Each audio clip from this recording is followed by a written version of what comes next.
नमस्कार दोस्तों। आज मैं आपको फिर एक कहानी सुनाने जा रहा हूँ। नीच सौतेली माँ। एक दिन एक ब्राह्मण ने अपनी पत्नी को अपने बिना खाना खाने से मना किया ताकि कहीं ऐसा न हो कि वह बकरी बन जाए। इसके जवाब में उसकी पत्नी ने भी उससे यही कहा कि वह भी उसके बिना खाना नहीं खाएगा ताकि वह कहीं चीता न बन जाए। दोनों राजी हो गए। इस तरह काफी दिन निकल गए और दोनों में से किसी ने अपना वादा नहीं तोड़ा। दोनों एक दूसरे के साथ ही खाना खाते थे। पर एक दिन उस ब्राह्मण की पत्नी ने अपने बच्चों को खाना देते समय उस खाने में से चखने के लिए एक कौर खुद खाकर देख लिया।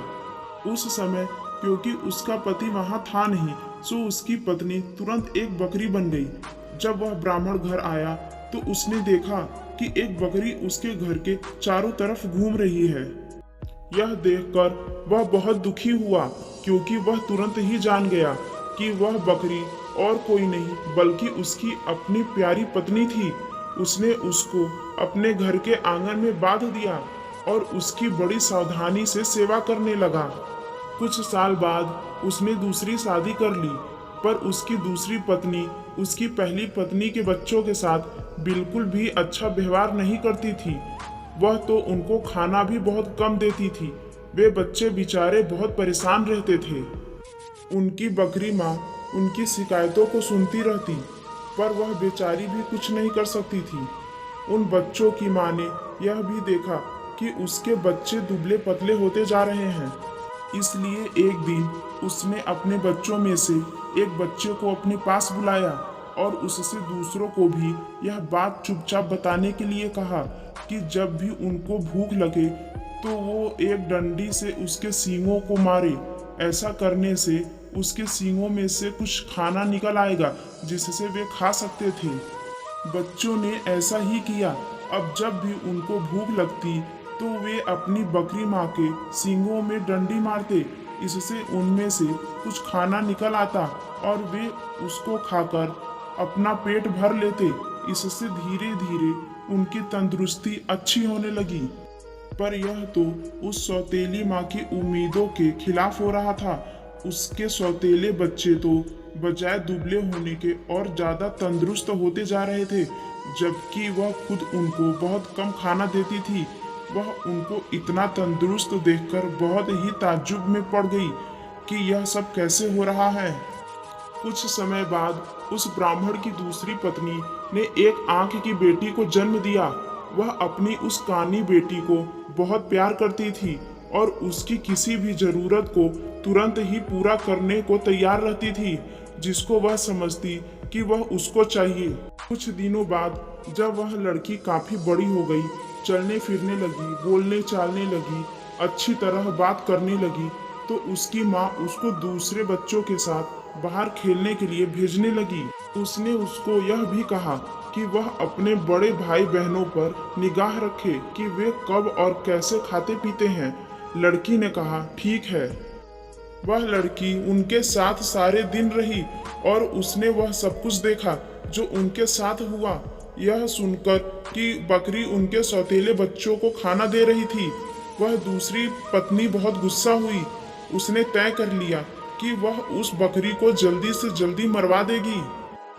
एक दिन उसने बहाना किया कि वह बहुत बीमार है और अपने इलाज के लिए एक हकीम को बुलवाया। उसने उस हकीम को रिश्वत दी और कहा कि वह उसके लिए दवा के तौर पर बकरी का मांस खाने के लिए बताए। उस हकीम ने ऐसा ही किया। ब्राह्मण अपनी पत्नी की बीमारी के लिए बहुत चिंतित था और हालांकि वह बकरी को बिल्कुल मारना नहीं चाहता था, फिर भी वह अपनी दूसरी पत्नी को ठीक करने के लिए उस बकरी को मारने के लिए तैयार हो गया। पर यह सुनकर उसकी पहली पत्नी के छोटे छोटे बच्चे बहुत रोए। वे बहुत दुखी होकर अपनी बकरी माँ के पास गए और उसको जाकर सब बताया। उनकी माँ ने कहा, मेरे प्यारे बच्चों, रो नहीं। जो जिंदगी मैं जी रही हूँ, ऐसी जिंदगी से तो मर जाना अच्छा है। रो नहीं। मुझे तुम्हारे खाने को लेकर कोई दुख नहीं है, क्योंकि अगर तुम मेरा कहा करोगे तो खाना तो तुमको उसके बाद भी मिलता रहेगा। मेरे मरने के बाद तुम लोग मेरी हड्डियां इकट्ठी कर लेना और उनको किसी ऐसी जगह दबा देना जहां उनको कोई ढूंढ न सके। फिर जब भी तुमको भूख लगे तो तुम वहां आ जाना, तुमको वहां खाना मिल जाएगा। उस बकरी ने उनको यह सलाह बड़े समय से दे दी थी, क्योंकि जैसे ही उसने अपनी बात खत्म की और उसके बच्चे वहां से गए कि तभी एक कसाई अपना बड़ा सा चाकू लेकर वहां आ पहुंचा और उसने उस बकरी को मार दिया। उस बकरी के शरीर को टुकड़ों में काटकर पका दिया गया। ब्राह्मण की पत्नी ने उस बकरी के मांस को खाया, पर बच्चों को केवल हड्डियां ही मिली। बच्चों ने उन हड्डियों का वही किया जो उनकी बकरी माँ ने उनसे करने के लिए कहा था। उन्होंने उसकी हड्डियां एक ऐसी जगह दबा दी जहां उन्हें कोई ढूंढ नहीं सकता था।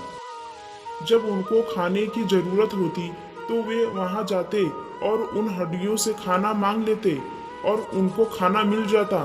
सो अब उनको फिर से खाना रोज और खूब मिल रहा था। अब वे भूखे भी नहीं रहते थे। उनकी तंदुरुस्ती फिर से ठीक होती जा रही थी। उस बकरी के मर जाने के कुछ समय बाद ही ब्राह्मण की पहली पत्नी की एक बेटी पानी के नाले में अपना चेहरा धो रही थी कि उसकी नाक की लौंग खुल गई और पानी में गिर गई। एक मछली पानी के साथ साथ उसको भी पी गई।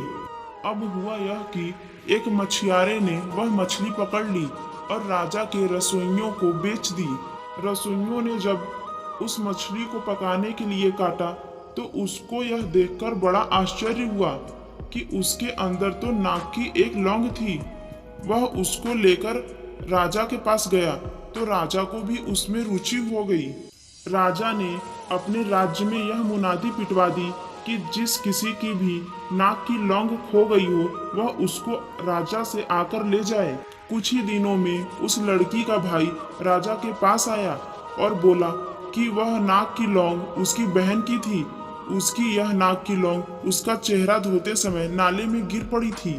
राजा ने उस लड़की को बुलाया तो वह उसकी सुंदरता और अच्छा व्यवहार देखकर इतना प्रभावित हुआ कि उसने उससे शादी कर ली और उसके परिवार की भी खूब सहायता की।